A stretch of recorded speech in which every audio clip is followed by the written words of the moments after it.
ଗୋଟିଏ ସବୁଜ ଘନ ଜଙ୍ଗଲଟିଏ ଥିଲା।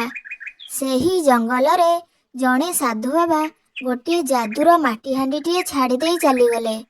ଆଉ ଗଲାବେଳେ ସେ ଯାଦୁର ମାଟିହାଣ୍ଡିକୁ କହିଦେଇ ଗଲେ ଯେ, ଆରେ ଯାଦୁର ମାଟିହାଣ୍ଡି, ଯିଏ ତତେ ଦୟା, ସତ୍ୟ ଓ ନିର୍ମଳ ମନରେ ଯାହା କିଛି ମାଗିବ ତୁ ସେମାନଙ୍କୁ ନିଶ୍ଚୟ ପ୍ରଦାନ କରିବୁ।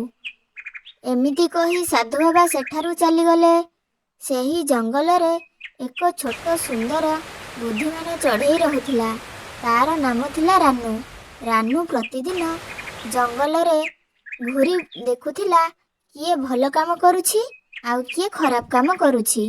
ଗୋଟିଏ ଦିନ ସେହି ଜଙ୍ଗଲରେ ଥିବା ଦୁଷ୍ଟ ପେଚା ଯାଦୁର ହାଣ୍ଡି ବିଷୟରେ ଜାଣିବାକୁ ପାଇଲା।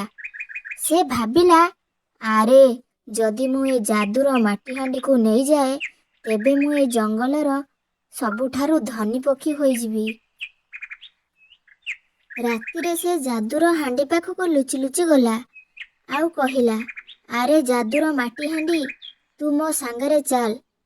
କିନ୍ତୁ ମାଟିହାଣ୍ଡି ନୀରବ ରହିଲା। ହଠାତ୍ ମାଟିହାଣ୍ଡି ରାଗିଯାଇ ତା ହାଣ୍ଡି ଭିତରୁ ଭୟଙ୍କର ଶବ୍ଦ ସବୁ ବାହାର କଲା।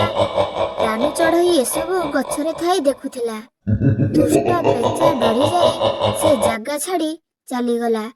ପରଦିନ ରାନୁ ଚଢ଼େଇ ଜଙ୍ଗଲର ଦୁଃଖୀ ଗରିବ ଚଢ଼େଇମାନଙ୍କ ପାଖକୁ ଯାଦୁର ହାଣ୍ଡି ନେଇଗଲା। ସେ ଦୟା ଓ ଶ୍ରଦ୍ଧାର ସହିତ ଖାଦ୍ୟ ଚାହିଁଲେ। ଯାଦୁର ମାଟିହାଣ୍ଡି ବହୁତ ସ୍ନେହ ଶ୍ରଦ୍ଧାର ସହିତ ଖାଦ୍ୟ ସବୁ ତା ହାଣ୍ଡିରୁ ବାହାର କରି ସେମାନଙ୍କୁ ଦେଲା।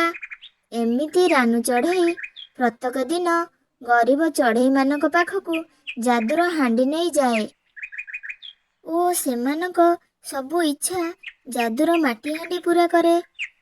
ଜଙ୍ଗଲର ଚଢ଼େଇମାନେ ବୁଝିଗଲେ ଯେ ଯାଦୁ ହାଣ୍ଡିର ନୁହେଁ, ଯାଦୁ ରହିଛି ଭଲ ମନରେ। ଏହି ଗପର ନୀତି ଶିକ୍ଷା ହେଲା, ସତ୍ୟ, ଦୟା ଓ ଭଲ ମନ ଥିଲେ ଜୀବନରେ ସବୁ ଆଶୀର୍ବାଦ ମିଳେ। ଲୋଭ କେବଳ ମନୁଷ୍ୟକୁ ଦୁଃଖ ଦେଇଥାଏ।